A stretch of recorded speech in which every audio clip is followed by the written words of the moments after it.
Welcome to the Raisina Dialogue Ideas Pod on Firstpost. I am Gursshheen Gahllen, and today we are tackling a critical shift in U.S. policy. President Trump's rollback of diversity, equity, and inclusion, or the DEI initiatives.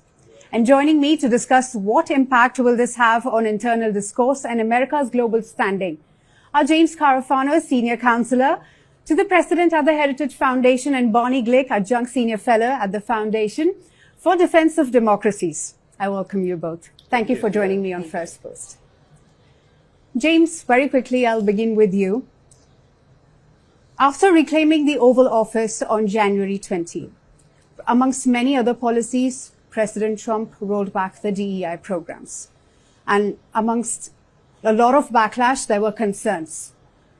What is your response to those fears? Well, the reason why he rolled them back is because they have nothing to do with diversity, equity, or inclusion. Yeah. It's a political agenda. And there's sort of two roots of this. One actually is in the 1940s.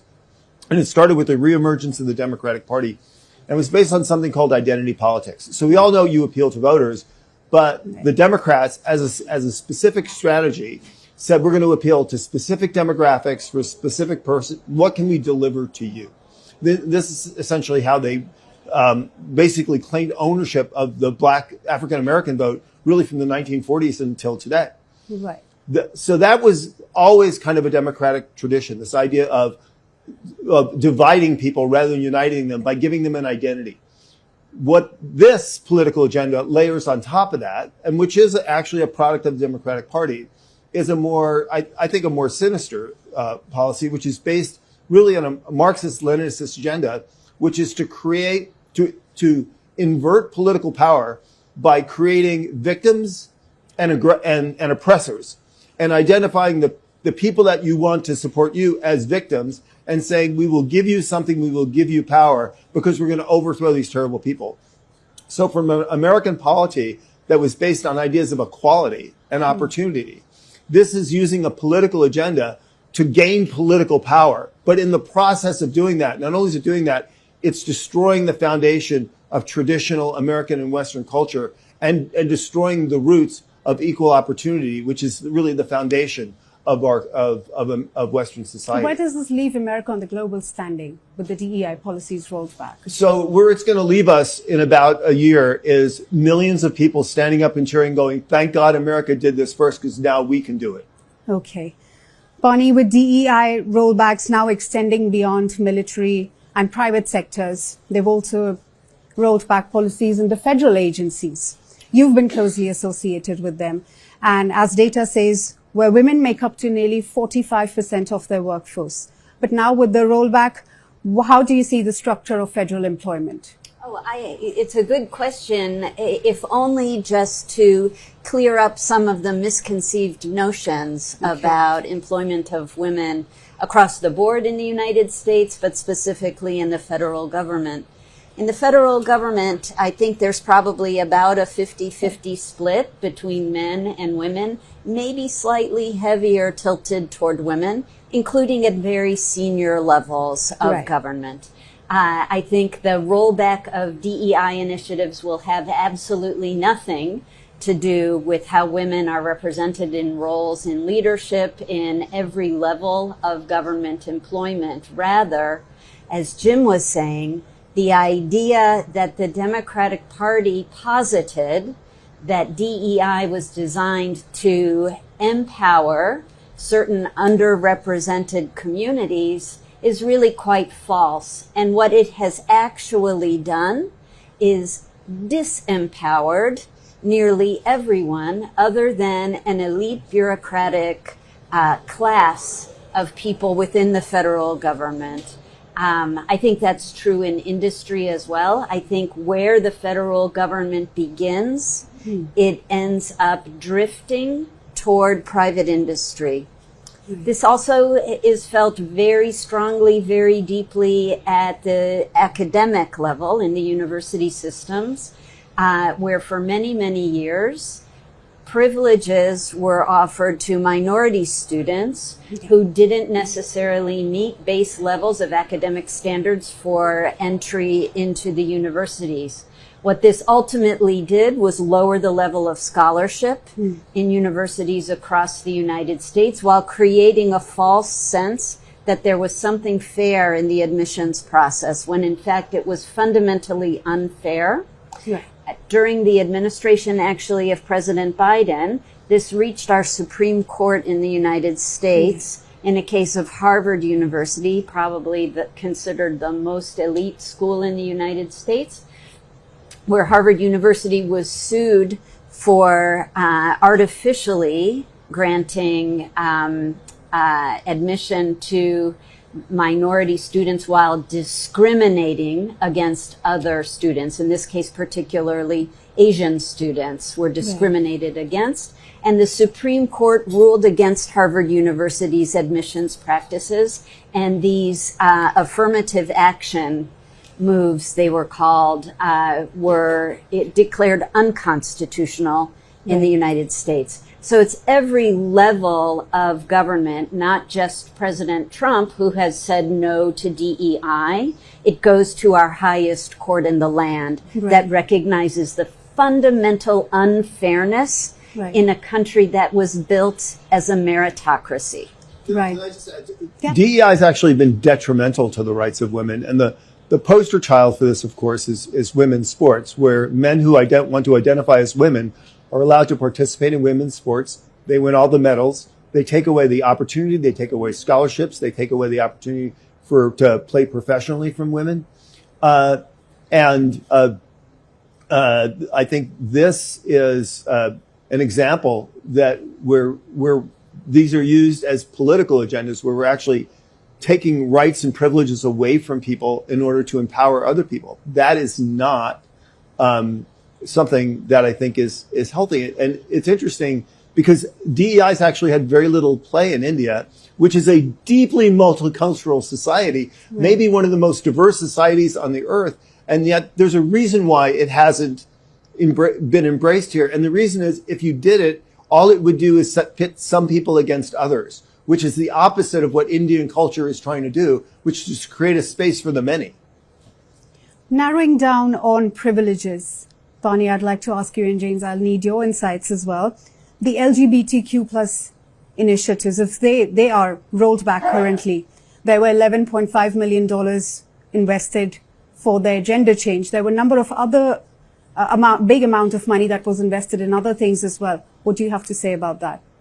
Bonnie? A very personal decision on one's sexual orientation is not necessarily something that is fair game for federal government engagement. The general pulse in the United States is that if one wants to have an elective procedure to change the way one presents oneself in society, that's an elective procedure that one pays for out of pocket.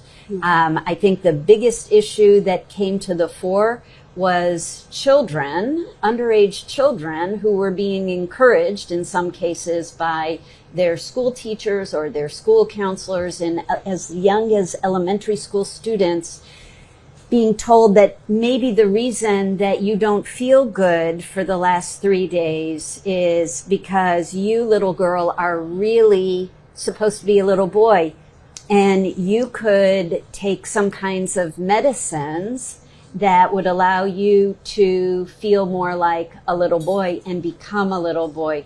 And by the way, you don't have to tell your parents about this. They don't necessarily have a right to know that you're interested in being a little boy. And that is something that the American people very soundly rejected during our last election in electing President Trump, because Kamala Harris, who was running against him, was very much in favor of supporting what was referred to as the trans agenda, that people who considered themselves to be trans had certain additional rights beyond the health care rights of every other American. And there was pushback both from a financial perspective, but also from a societal perspective, that people were finally done with boys and girls sports, with parents not knowing how their children are being counseled in schools, and with all of us at the end of the day paying the price for what is something that should be done individually. I mean, the first thing I want to be very clear about is the administration's policies have nothing to do with someone's personal choice to be LGBTQ. The president has gay people in his cabinet. He's appointed many gay ambassadors. He was actually considered, before he ran for president, an icon of the gay community. The only point of this is very simple. Under U.S. law, a personal choice is not a civil liberty. And the great danger that DEI created, but in a sense saying, no, we believe that certain choices and behaviors and policies ought to achieve the status of a civil liberty. What that does is it allows you to criminalize behavior. And so, for example, we have people that want to say, well, you should be sued or jailed because you don't respect my pronouns. We already see other countries who are actually criminalizing behavior for people who criticize other people's personal choices. So I think it was not just the gender issue, but it's symbolic of a pushback in the U.S. that broadening civil rights to be anything anybody wants it to be leads you down a path really of totalitarianism. And on this issue in particular, in the U.S. we call this an 80-20 issue. 80% of Americans agree with President Trump on this issue. Now, we are a 50-50 country. Only maybe half of the country is actually conservative. But on these issues that we've been discussing, DEI and politicizing LGBTQ rights and men playing in women's sports, 80% of Americans agree with President Trump. On that note, James, you've had I've gone through your reports, multiple reports, and the one that caught my attention was Trump's foreign policy, what to expect from MAGA 2.0. You wrote, and I quote, "Sometimes one must break a few eggs to make an omelette." Is Trump's DEI policy an example of that? Yes, I think it is, because I think particularly in Europe and in parts of Latin America, we've actually seen a decline in political and individual freedom and press freedoms because of the efforts to implement these DEI policies. We've seen people taking away parental rights. We've seen child abuse. And we've seen people just stand there and watch because they don't want to challenge that. They don't want to be criticized for not going along with the flow. Yeah. And people have been afraid to say, maybe this isn't actually good. When somebody says the word diversity and equity and inclusion, it sounds friendly and nice, just like terms like social justice sounded friendly and nice. But there's a political agenda behind it, which is incredibly dangerous. And I'm going to add on to that. This goes so far beyond just honing in on LGBTQ rights. The idea and the politicization of identity politics is something that there is now tremendous pushback on in the United States. We see this now with President Trump and Secretary of State Marco Rubio's decisions to deport students who are here, who are in the United States on student visas for taking on activities that they deem to be free speech, but which are actually violent support of terrorism in the United States. When someone is issued a visa to come to the United States, they have to say, I will not participate in activities that support known terrorist organizations. They actually sign a form that says that, and then they come to the United States and say, it's my freedom of speech to attack other students on college campuses, to take over buildings, to hold people hostage. I'm exercising my freedom of speech as something that is important because I fall into this protected class of person. And the reality is that the United States subscribes to a rule of law.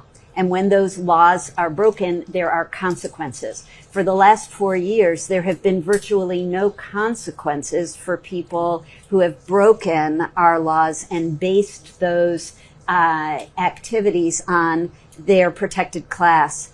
And those days are over. And the dissolution of DEI programs across the board, across corporate, government, and academic sectors is proof that this is something that the American public in general is wildly supportive of. I can also say one of the consequences of the imposition of DEI programs in the United States has been an enormous amount of graft and corruption.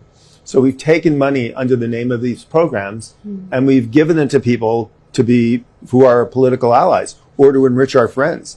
And this is something that's coming out now. So I think between these two issues, the threat to human liberty and the massive abuse of graft and corruption that we'll be seeing in the United States, other countries are going to look at this and they're going to look at their own programs. And I think they're going to, and then eventually they're going to say, you know what, this is right. So I think DEI is officially dead. It is dead in the United States. And it's dead because not only is this president opposed to it, but he is dismantling all of the instruments that we used to place it, and he's exposing all of the corruption behind it. So I don't think it has a chance of coming back in the United States. But I think this is going to spread. It's going to spread throughout Latin America in particular, and it's going to spread throughout Europe. Speaking on that note, as you just said, the DEI is dead in America. There are other countries like the UK, the EU, who are also growing pressure on cutting down the DEI efforts. So if they are, for example, if they are cut down, how do you think this shift will impact global diversity efforts? I actually think it'll improve it because diversity and opportunity should come organically from freedom and the opportunity for, and we've gotten away from that. We've gotten to, these policies are about government telling us who should be empowered and who should be denied. Right. And that is unhealthy for human society. So I actually think the flourishing of opportunity is a new age. Right. And Bonnie, what are your thoughts? I agree very strongly with what Jim just said. And I think that it has been extremely puzzling to countries around the world that the U.S. has gone so far and taken these extreme steps that confound them. It's exactly, we'll end where we began, which is, this is why there are no DEI programs in India. It's why there are no DEI programs in many other parts of the world. They are inherently destabilizing, and they do not provide added liberty or freedoms to citizens that they are supposedly intended to protect. Right. Admittedly, this is not a discussion that can happen in 20 or 30 minutes, but I might have to let you go now. Bonnie, thank you very much. Thank you very much. James the Very, thank you very much for your insights.